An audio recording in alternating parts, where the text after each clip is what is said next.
Hello. So this time we're going to discuss about the rectangular pyramid. Okay? So the volume of rectangular pyramid is computed as 1/3 times length times width times height. Ayan po. Okay?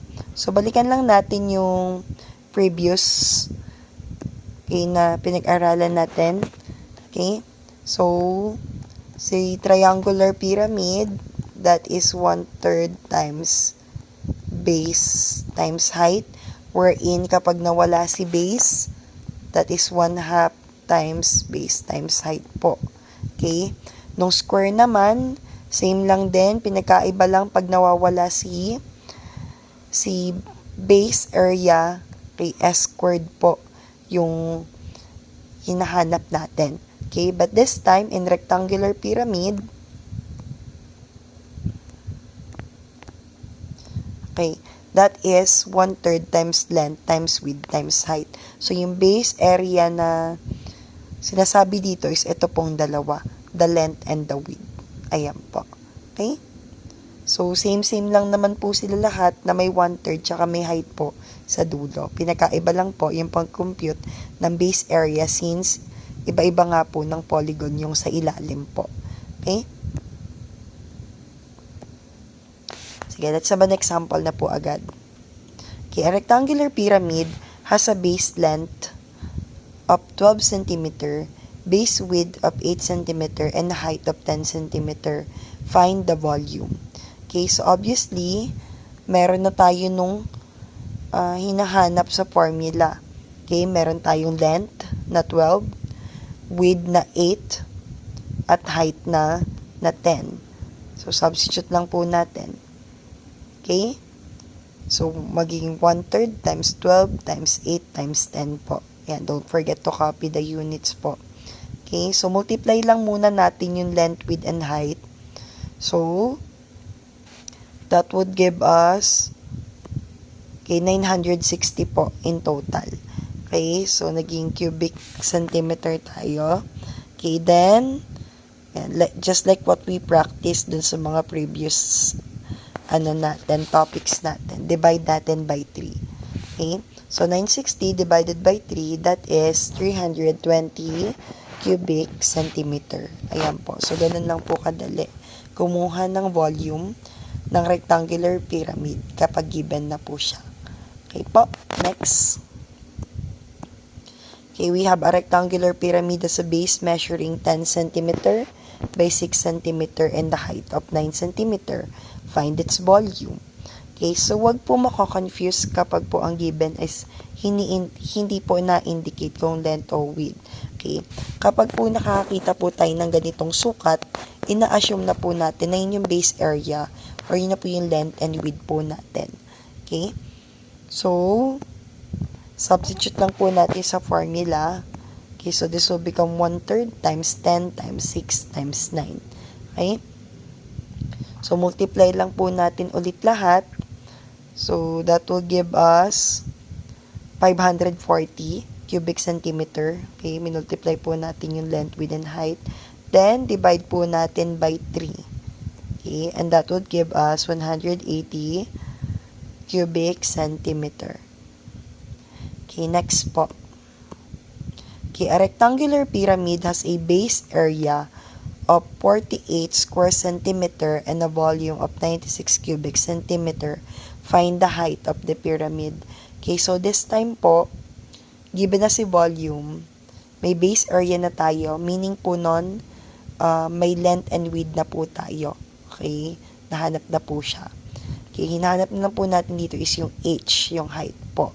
Okay, so, substitute lang po natin sa formula. So, given si volume, 96 cubic centimeter equals 1/3. Again, LW po, yun na po yung base area natin. So, that's 48 square centimeter times po yung H po.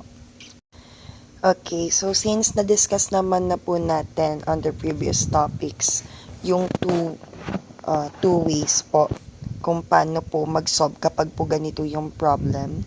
Ayan, so, 'di ba, it's either we can divide the base area by 3. Okay, or kung magiging decimal yung answer natin, pwede tayo mag-cross multiply. Yung volume, ita-times natin kay 3. Okay po? But since merong magiging sagot tong dalawa, okay, yung 48 divided by 3, so di na po natin need mag-cross multiply sa kabila. Okay, so stay lang po si 96. Okay, so 48 divided by 3, that is 16 square centimeter. Okay, so copy lang po natin yung kabila. Now, para matira na lang po si height, since yun yung hinahanap natin. Okay, so divide both sides by 16 square centimeter. Ayan po. Okay, so the height now is 6 centimeter. Next example, a rectangular pyramid has a base area of 45 square centimeter and a volume of 135 cubic centimeter. Find the height of the pyramid. So, ganun pa rin po.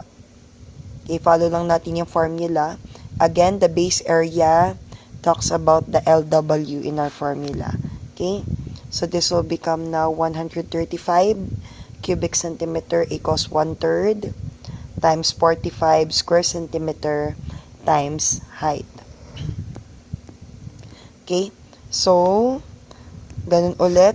Testing muna natin if pwede ma-divide yung base area kay T, or kung hindi, magka-cross multiply tayo. Okay? So, 45 divided by 3. So, pwede siya. So, no need na to. Okay? So, 45 divided by 3, that is 15 square centimeter. So, copy na lang po natin yung volume sa kabila. Okay, then, divide both sides by 15 square centimeter. And that will give us the answer of 9 centimeter. Okay, next example po, a rectangular pyramid has a volume of 150 cubic centimeter and a height of 10 centimeter. Find the area of the rectangular base. Okay po. So, this time po, ang given natin is volume at saka po yung height lang po. So, ang hinahanap natin yung base area or yung LW po. Okay? Ayan. So, yan. For us to get that, ayan, same formula pa rin naman po yung gagamitin. So, substitute lang po natin yung given natin. So, that is our volume 150 cubic centimeter equals 1/3 times yung LW nga natin or yung base area, wala. So, inanap natin. Times 10 cm na height. Okay? So, katulad nung ginawa po natin sa mga previous example natin, so, tatry po natin if pwede tayong mag-divide kay 3. Okay? So, kapag po magiging decimal yung sagot, magka-cross multiply po tayo. Okay? So, since 10 divided by 3 ay cannot be, okay, pwede siya magiging decimal pala, rather, yung sagot natin. So, gagawin na lang po nating 150 times 3. Ayan po. Tapos, di na po natin gagalawin si 10 cm sa kabila. Okay?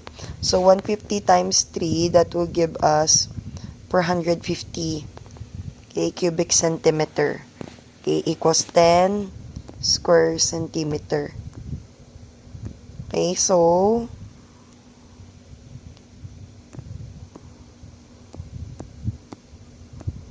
yan, divide lang po natin both by 10 square centimeter.